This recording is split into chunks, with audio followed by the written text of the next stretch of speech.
Hello everyone. तर आज मी बनवते भेंडीची भाजी. जर तुम्हाला भेंडी नसेल आवडत तर या पद्धतीने बनवा.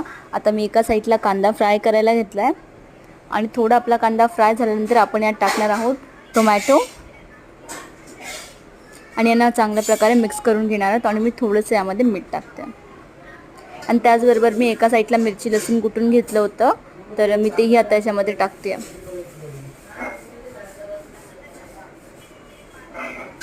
आणि याला आपण मिक्स करून घेणार आहोत.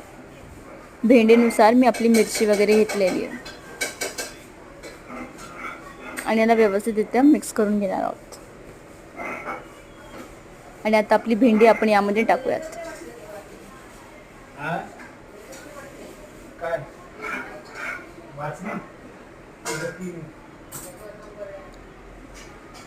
आणि त्याचबरोबर भेंडीमध्ये थोडीशी हळद टाकणार आहोत आणि भेंडी आपण 5 मिनिट झाकून ठेवणार.